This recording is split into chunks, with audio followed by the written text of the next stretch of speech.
HMDA master plan ని పునర్సమీక్షించి రైతులకు అనుగుణంగా జోన్లను నిర్ణయించాలని మేడ్చల్ జిల్లా మల్కజిగిరి బీజేపీ ఇన్ఛార్జ్ ఎస్ మల్లారెడ్డి ప్రభుత్వాన్ని డిమాండ్ చేశారు. వారు మాట్లాడుతూ 5 ఎకరాల లోపు ఉన్న రైతులకైనా గుండ్లు మార్చుకునే స్వేచ్ఛనిచ్చి సొంత మార్పిడి సులభతరం చేయాలని కోరారు. రైతుల భూములు నీటిని నివాస జోన్లుగా మార్చాలని ఆయన ప్రభుత్వాన్ని డిమాండ్ చేశారు. రింగ్ రోడ్డుకు ఆనుకొని ఉన్న భూములకు సర్వీస్ రోడ్డుతో అనుసంధానించే అవకాశం ఇవ్వాలని, హెచ్ఎండిఏ ఆదాయంలో కనీసం సగం ఆదాయం స్థానిక సంస్థలకు కేటాయించాలని తెలిపారు. ఔటర్ రింగ్ రోడ్డుపై ప్రధాన కూడళ్ల వద్ద విద్యుత్ లైట్లు ఏర్పాటు చేసి వాహనాల వేగం, రాంగ్ రూట్లో వచ్చే వాహనాలపై ట్రాఫిక్ పోలీసులు నిఘా పెట్టాలని తెలిపారు. అంటే వాళ్ళు పర్మిషన్ తీసుకుని, ఎందుకంటే సింగిల్ గా తీసుకునే పరిస్థితి నాకు లేదు. ఉదాహరణ నాకే లేదు, మాకు కూడా భూములు ఉన్నాయి కానీ మేము కూడా తీసుకునే పరిస్థితి లేదు. మేము కూడా బిడ్డలకి అప్పచెప్తున్నాం. ఎక్కడ తిరగాలి, ఆఫీసులో చుట్టూ ఎవరు తిరగాలి, ఎవరిని పట్టుకోవాలి, ఏడైతుంది మనతోనే. ఇది పరిస్థితి. అమాయక రైతులంతా దీంతో నష్టపోతా ఉన్నారు. అదేవిధంగా రింగ్ రోడ్కి సంబంధించినటువంటి చాలా విషయాలు ఉన్నాయి.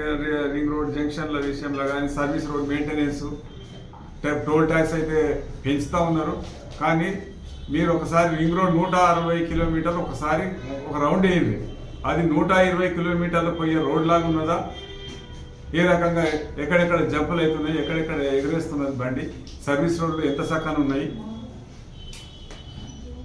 అదేవిధంగా సర్వీస్ రోడ్ కంటిన్యూటీ లేదు. చాలా దగ్గరలో రాజేంద్ర నగర్ కానీ, ఇక్కడ షంబీపూర్ కానీ, అదేవిధంగా ఐడియా బొల్లారం కానీ, గౌడవెల్లి దగ్గర కానీ సర్వీస్ రోడ్ లేదు, డిస్కంటిన్యూ అయిపోయింది. ఆందాక పోవాలి, ఆందాక పోయిన తర్వాత అది ఎక్కడ పోతుందో తెలియదు. అట్లుంటుంది. ఎక్కడైనా రింగ్ రోడ్ వేసినామంటే దానికి కంటిన్యూగా ఈ సర్వీస్ రోడ్ కూడా వేయాలి. రైల్వే ట్రాక్లు వచ్చినాయి గౌడెల్లి దగ్గర, అదేవిధంగా నాగులపల్లి, మన శంషాబాద్ గట్కేశ్వరం, అక్కడ కూడా బ్రేక్ అయిపోయింది service road. Service road break అయిపోయింది, నువ్వు ఎక్కడ పోతావు మనకే తెలియదు. ఆ విధమైనటువంటి పరిస్థితి ఉన్నది.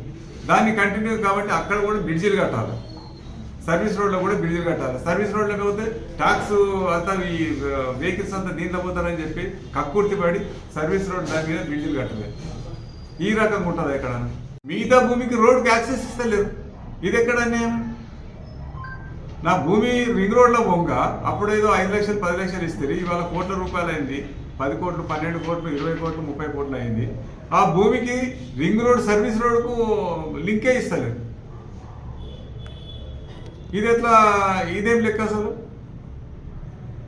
కాబట్టి రైతుల భూములన్నిటికీ, రైతులు కానీ ఏ భూమి అయినా ఎవరికైనా కానీ సర్వీస్ రోడ్కు అనుసంధానం లేకుండా నీవు యాక్సెస్ ఇవ్వకుండా చేస్తే మరి ఎక్కడ పోవాలి రైతు? అది కూడా ఆ విధానాన్ని కూడా మార్చాలని చెప్పేసి నేను భారతీయ జనతా పార్టీ తరఫున డిమాండ్ చేస్తూ ఉన్నాను. ఇవి కాకుండా రింగ్ రోడ్కి సంబంధించినటువంటి అనేక అంశాలు ఉన్నాయి. హెచ్ఎండిఏ పరిధిలో ఉన్నటువంటి స్థానిక సంస్థ హెచ్ఎండిఏ అనుమతులు ఇస్తుంది, ఫీజు వసూలు చేస్తుంది. కానీ ₹1 లోకల్ బాడీస్కి ఇవ్వట్లేదు. అక్కడ ఉన్నటువంటి పంచాయతీలకు కానీ, మున్సిపాలిటీలకు కానీ, మున్సిపల్ కార్పొరేషన్లకు కానీ అక్కడ అక్రమ నిర్మాణాలు కొనసాగుతున్నాయి. మాదేం పోయిందని ఈ యొక్క లోకల్ బాడీస్ మాకు సంబంధం లేదని వాళ్ళు వదిలేస్తున్నారు. వీళ్ళకేమో అంత ఆ స్టాఫ్ కానీ, దానికి సంబంధించినటువంటి వ్యవస్థ కానీ హెచ్ఎండిఏకి లేదు. అంటే పర్మిషన్ ఇచ్చే వరకు మాత్రమే చేస్తున్నారు తప్ప అక్కడ అక్రమ నిర్మాణాలు అవి ఇచ్చిన దాని ప్రకారం జరుగుతున్నాయా లేదా, ఇవ్వకుండా అక్రమంగా నిర్మాణాలు జరుగుతున్నాయా, ఇవన్నీ చూసే దిక్కే లేరు వారు.